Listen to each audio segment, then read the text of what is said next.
에베소서는 세 문단으로 나눌 수가 있는데 그와 동시에 두 단락으로 나눌 수도 있습니다. 전반부와 후반부요. 1장에서 3장까지 전반부, 4장에서 6장까지 후반부로도 나눌 수가 있는데, 이 중에서 전반부인 1장에서 3장은 하나님의 구속의 목적 및 그리스도 안에서 구속받은 성도의 지위에 대해 설명하고 있습니다. 어제 우리가 살펴본 1장은 하나님의 구속 예정의 성취와 목적에 대해 말하고 있습니다. 이어지는 2장 그리고 3장에서 바울은 하나님의 구속 예정이 구체적으로 어떻게 성취되었는지를 단계적으로 제시하여 설명하고 있습니다. 오늘 우리가 읽은 2장은 두 문단으로 나눌 수가 있습니다. 10절까지는 죄와 영적 죽음으로부터 하나님의 은혜에 의한 성도의 구원 및 구원의 선한 목적에 대해서 말하고 있고요. 11절에서 22절은 그리스도의 십자가를 통한 두 차원의 화평과 하나의 구속 공동체로서의 교회에 관한 설명입니다. 오늘 이 가운데서 두 번째 문단, 즉 11절에서 22절에 대해서 살펴보겠습니다. 구절이 기니까요. 읽지는 않겠습니다. 근데 여기서 바울은 이방인들이 언약의 백성이 아니었음을 말하고 있습니다. 우리가 11절에서부터 21절, 22절 읽어보면요. 이방인들은 원래 언약 백성이 아니었습니다. 그들은 본질상 진노의 자녀였고요. 하나님의 구원과는 전혀 상관없던 사람들이었습니다. 그런데 예수 그리스도의 십자가로 인해서 모든 차별이 사라집니다. 그리고 이방인들에게도 구원받는 길이 열리게 됐습니다. 그리스도의 십자가로 인해서 하나님의 약속을 상속받을 수 있는 하나님의 자녀가 되었어요. 그리스도의 십자가가 그러니까 중요한 거예요. 그러니까 우리가 지금 이렇게 새벽에 나와서 하나님을 예배하고 있는 겁니다. 그리스도의 십자가가 아니었다면 우리는 여전히 유대인들처럼 할례를 받아야 되고 율법을 지켜야 되고, 오늘이 이스라엘 백성들에게는 대속죄일이에요. 대속죄를 지켜야 되고, 열흘 전 신년입니다. 나팔절이에요. 나팔절 지켜야 되고, 초막절 지켜야 되고, 유월절, 장막절 다 지켜야 되죠. 77절, 그렇죠? 하지만 예수 그리스도의 십자가로 인해서 모든 차별이 사라졌습니다. 이방인들에도 구원받는 길이 열리게 되었습니다. 이제 우리도 하나님의 자녀가 되었고 아브라함의 믿음을 상속받게 되었습니다. 따라서 그리스도의 십자가는 수직적으로 하나님과 이방인 사이의 화평이 되었습니다. 이를 통해 바울은 진정한 교회에 대해서 설명하고 있어요. 참된 교회는 하나님과 나와의 수직적인 관계를 포함하고요. 그리고 나와 다른 사람, 다른 성도와의 연합된 관계, 이거를 표현하고 있는 거예요. 그래서 이를 통해 바울은 십자가가 수직적으로는 하나님과의 나의 관계, 수평적으로 나와 다른 사람과의 관계, 이것이 온전히 이루어진 것이 교회다라고 말하고 있는 거예요. 이것을 보여주고 있는 것이 교회 내에서의 관계예요. 교회 내엔 이방인도 있고 유대인도 있어요. 종도 있고 주인도 있어요. 남자도 있고 여자도 있어요. 로마인도 있고 유대인도 있어요. 식민지 국가의 그 지배층인 로마인들, 피지배층인 유대인들 다 섞여 있어요. 이방인과 유대인들 도저히 하나 될 수 없는 관계였어요. 율법에 의하면 이들은 같이 있을 수가 없어요. 한 공간에 머물 수 없습니다. 하지만 예수 그리스도의 십자가가 둘 사이에 있던 장벽을 허물어뜨렸어요. 예수님께서 원수된 것, 즉 중간에 막힌 담을 자기 육체로 허물어뜨리셨습니다.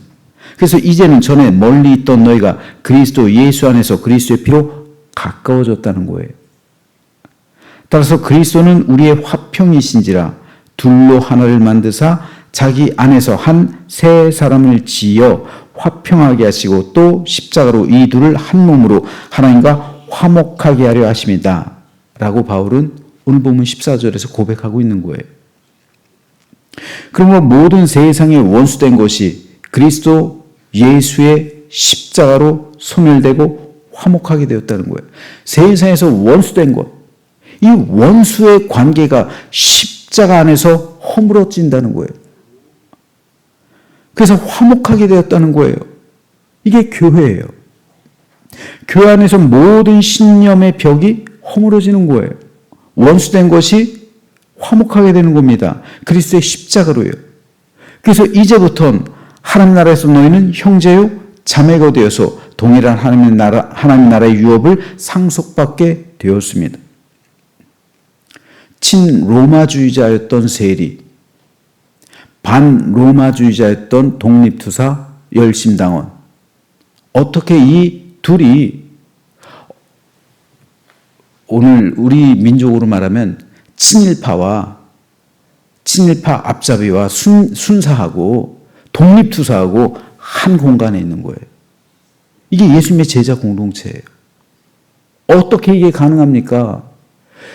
세상의 정치를 따라서, 세상의 신념을 따라서, 세상의 사상을 따라서는 이게 가능할 수가 없어요. 그런데 그리스도의 십자가가 그 모든 것을 덮어버렸다는 거예요. 허물어뜨렸다는 겁니다. 신념의 벽을요. 그리고 서로 형제가 되게 했다는 거예요. 화목하게 했다는 겁니다. 동일한 하나님 나라를 상속받게 했다는 거예요. 따라서 교회는 주 안에서 하나의 성전으로 지어져 가는 것이고 성도는 주님의 한 몸이라는 것이 바울이 말하고 있는 교회론의 핵심입니다. 그러므로 교회론의 핵심은 십자가를 통한 화평이에요. 십자가를 통한 화평.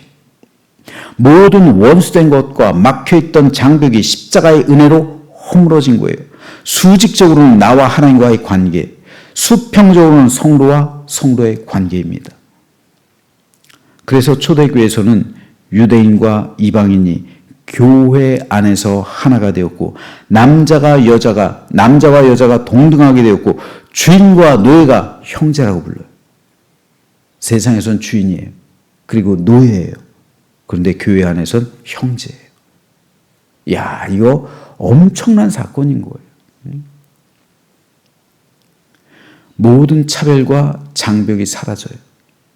그 결과 교회와 성도는 하나님 안에서 충만한 기쁨을 누립니다. 성령의 역사심으로 부흥하고 성장하게 되었던 거예요. 이것이 바울이 말하고 있는 교회론이에요. 그런데 이 교회론을 모방한 정치 철학이 있습니다. 정치 사상이 있어요. 공산주의. 유무상통하는 초대교회의 모습, 마르크스가 꿈꾸던 공산주의의 모습이었어요.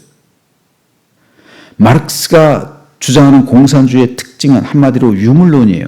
즉 물질이 세상을 변화시키기 이끌어가는 주체라는 말입니다. 그러므로 공산주의의 중심에 물질이 있어요. 유물론이 핵심이에요. 그런데 물질을 보고 탐하지 않을 사람이 어디 있습니까? 사람에는 저마다 욕망이 있어요. 탐욕, 탐심, 정욕. 이것으로 물들어 있는 게 사람의 마음입니다. 그런 사람들이 물질을 공유하고 양보하고 공평하게 나누어 쓰고 공정하게 분배한다? 말이 됩니까? 아니에요. 공산이란 뭡니까? 함께 생산한다는 거잖아요. 함께 분배한다는 거, 공평하게 분배한다는 거, 이게 공산이에요. 그래서 토지를 다 국가의 땅으로 귀속시키죠. 그것도 이 성경을 따른 거예요. 성경에서 지금 이스라엘도 마찬가지예요. 토지는 다 하나님의 거죠. 분배하는 거예요. 분배. 기업에 따라 분배하는 거죠. 그래서 49년이 지나고 50년이 되면 다시 새롭게 그 땅을 다시 다 환원시키는 거잖아요. 빚도 채무도 다 면제시켜 주는 거잖아요. 7년에 한 번씩. 그래서 면제년이잖아요. 안식년. 이걸 따라하고 있는 거예요. 근데 이게 가능합니까? 가능하지 않아요. 성경에서도 신년을 지킨 적이 단 한 번도 없어요. 이스라엘 백성들이. 그래서 70년이잖아요. 안식년을 지킨 적도 없어요. 그래서 70년인 거예요. 안식년 단 한 번도 지키지 않았기 때문에 7 곱하기 70, 490년. 유대가 이 이스라엘 나라가 생겨진 이후로 한 번도 안식년을 지키지 않았기 때문에 한 번도 빚을 면제하지 않았어요. 희년도 안 지켰어요. 이거예요. 하물며 성경을 근거로 해서 하나님께서 세우신 제사장 나라에서도 이걸 지키지 않는데 공산주의요?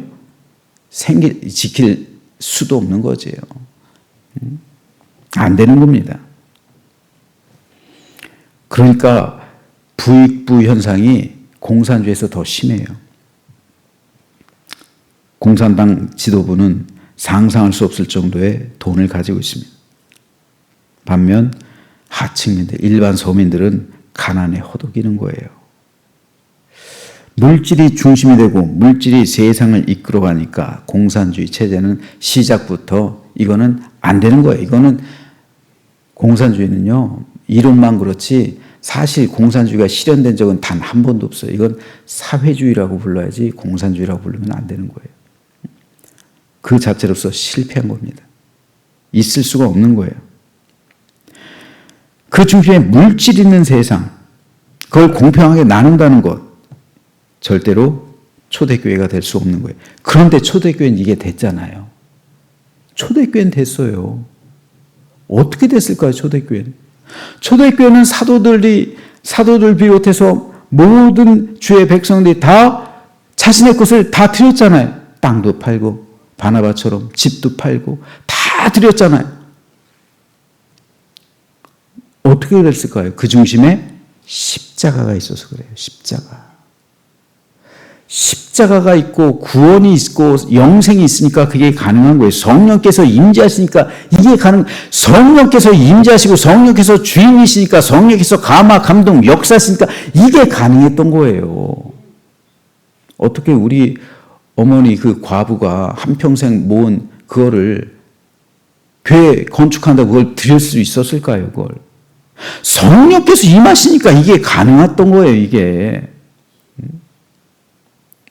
성령께서 임하지 않으면 이건 가능할 수가 없는 거예요. 어떻게 유대인과 이방인이 하나가 되고 남과 여가 동등하게 되고 주인과 종이 형제라 부르고 자신의 재산을 다 드리고 모든 사람이 함께 그것을 공유할 수 있습니까? 그것을 나눌 수가 있습니까? 그것을 분배할 수 있습니까? 예수 그리스도의 십자가가 이것을 가능하게 한 것이고 성령의 임재하심으로 이들이 하나가 된 거예요. 그러므로 교회론의 중심엔 그리스도 예수의 십자가 그리고 성령의 임재하심이 있는 거예요. 우리는 십자가로 화평하게 되고 성령 안에서 화목하게 된 사람들이란 말입니다. 그들이 모여있는 것이 교회예요. 자, 그렇다면 바울이 말하고 있는 오늘 에베소서 2장에서 말하고 있는 교회론, 그 교회론이 오늘 우리 현실 속에서 이루어지고 있는 교회들이 있습니까? 이것을 가지고 우리 교회들을 한번 살펴보자고요. 과연 바울이 말하고 있는 교회론이 이 땅 가운데서 온전히 실현되고 있는 그런 하나님께서 말씀하시는 교회들이 있느냐고요. 우리 교회는 그런 교회냐고요. 과연 한국 교회는 성도들 사이에 모든 차별로 인해 막혀져 있던 담이 다 허물어져 있습니까? 그래서 서로 화목하고 화평을 누리며 기쁨과 사랑과 축복의 삶을 살아가고 있을까요? 주님께서는 원수된 것을 십자가로 소멸하시고 너희에게 평안을 전하셔서 둘이 한 성령 안에서 아버지께 나아감을 얻게 하셨다라고 고백하고 있는데 과연 성도들은 이렇게 하나됨의 관계를 누리고 있을까요? 하나님과 나와의 코이노니아, 즉 관계죠. 화평이죠. 교제죠. 그리고 나와 다른 사람과의 코이노니아. 이것이 하나가 된 것이 교회입니다. 이 두 가지 코이노니아가 온전하게 회복되어야 하나님을 예배하는 것이고요. 이 예배를 통해 하나님의 은혜와 복을 누리는 거예요. 안타깝게도 적지 않은 교회들이 잘못된 교회론을 가지고 있습니다. 그 결과 사랑과 화해, 은혜와 축복, 화목과 기쁨이 넘쳐야 할 천국 공동체, 주님 안에서 온전한 교회를 이루어야 할 교회들이 성도들이 서로 손가락질해 정죄합니다. 나와 신념이 다르다고, 나와 지지하는 정당이 다르다고, 나와 마음이 다르다고 서로 갈라지고 상처받고 있어요. 왜 이렇게 잘못된 교회론으로 하나님의 교회들이 고통받고 있을까요? 그 중심엔 십자가가 없기 때문에 그래요. 성령의 임재하심이 없기 때문에 교회를 물질이 이끌어가요. 권력이 이끌어가요. 정치 체제가 이끌어가요. 사람들의 죄악된 욕망과 죄된 본성이 교회를 이끌어가요. 그러니까 교회론이 온전히 정립될 수가 없는 거예요. 물질이 교회를 이끌어가면 공산주의처럼 타락합니다. 사람이 교회를 이끌어가면 교회는 권력의 주도권을 두고 싸우게 돼요. 교회 중심엔 언제나 십자가가 있어야 하고 늘 성령 하나님께서 이끌어 가셔야 합니다. 이것을 나타내 보여주고 있는 지표가 되고 있는 것이 화목이에요. 화평과 화목. 그래서 제가 늘 성도 사이의 화평과 화목을 강조하는 거예요. 성도가 화목하기 위해서 우리에게 십자가가 있어야 하기 때문입니다. 성령으로 충만해져야 우리 사이에 화평을 누리는 거예요. 그래서 모든 벽이 허물어지는 거예요. 십자가로 모든 벽이 허물어진 곳, 이것이 바로 교회란 말입니다. 그럴 때 우리는 주님 안에서 한 몸을 이루게 되고 거룩한 성전으로 지어져 가는 거예요. 교회의 중심은 건물이 아니라 십자가입니다. 교회를 세우는 힘은 사람의 권세가 아니라 성령님입니다. 그러므로 우리는 십자가로 화평케 된 자로서 서로 화해하고 화목하며 성령 안에서 하나님의 성전으로 함께 지어져 가야 합니다. 이것이 바울이 말하고 있는 참된 교회론이며 오늘 우리 교회들이 붙들어야 할 진리의 길입니다. 아직 교회론은 완성된 것이 아닙니다. 세상에서는 완전하지 않기 때문에 그래요. 우리는 하나님 나라에 이를 때까지 이 성전을 완성해 가야 합니다. 그러므로 저는 저와 여러분 모두가 참된 교회론 위에 세워진 믿음이 되시기를 소망합니다. 그래서 우리 서로 주님의 십자가 안에서 화해하고 화목하며 성령님의 인도하신 가운데 화평을 누리고 하나님의 성전으로 함께 지어져 가는 참된 교회를 이루는 주님의 한 몸이 되시길 주님의 이름으로 축원합니다.